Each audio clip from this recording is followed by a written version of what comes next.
মেঘনা গ্রুপের কামাল ৭৮,০০০ কোটি টাকা তিতাস গ্যাসের বকেয়া কিভাবে সম্ভব? আজকে আবার বড় বড় কথা বলে যে আমি এত টাকা বিনিয়োগ করতে চাই, আমার কথা কেউ শুনে না। সে ছিল সব তৎকালীন স্বৈরাচার সরকারের দোসর। এইসব স্বৈরাচার সরকারের দোসরকে বাংলাদেশ থেকে বিতাড়িত করতে হবে, জেলখানায় নিতে হবে, এদেরকে ফাঁসি দিতে হবে। এদেরকে যদি শায়েস্তা করা না যায় তাহলে আমার অর্থনীতি কোনো অবস্থাতেই ভালো হওয়ার যতগুলি কারণ আছে এই প্রত্যেকটা জায়গায় তারা বেটো দিবে। এই সালমান এফ রহমানের মতো লোক ওই জেলখানায় বৈশা বৈশা শ্রমিক আন্দোলন করার জন্য বিভিন্নভাবে বিভিন্ন সংগঠন বিভিন্ন লোকজনকে দিয়া বাধাগ্রস্ত করতেছে।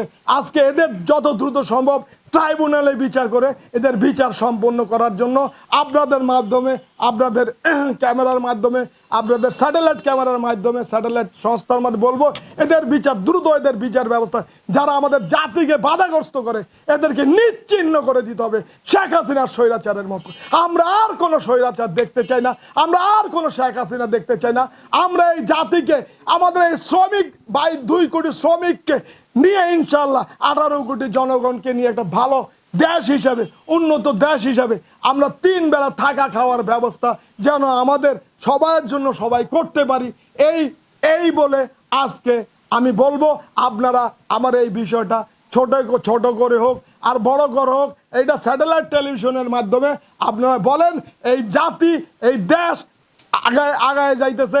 বর্তমানে ইউনূস সরকারের কি বলে তত্ত্বাবধায়ক সরকারের আমলে, তত্ত্বাবধায়ক সরকার ইনশাল্লাহ আগামী ২০২৬ সালে যে কোনো সময় আমাদের নির্বাচন নিয়ে আসতেছেন। সেই নির্বাচনে আমরা যারা বিভিন্ন দল আমরা দলমত সেই নির্বাচনে অংশগ্রহণ করব। সেই নির্বাচনে ইনশাল্লাহ আমাদের একটা নির্বাচিত সরকার দেশের দায়িত্ব নেবে। সেই দায়িত্ব নেওয়ার পরিপ্রেক্ষিতে দেশ ও জাতি এগিয়ে যাবে।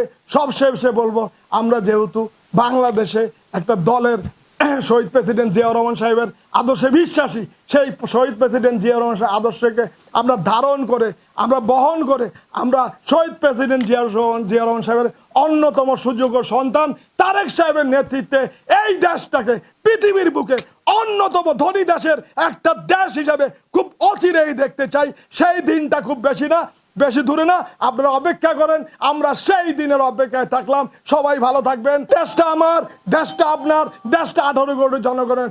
আসুন এই দেশটাকে ভালোবাসি। আসসালামু আলাইকুম ওয়া রাহমাতুল্লাহি ওয়া বারাকাতুহু।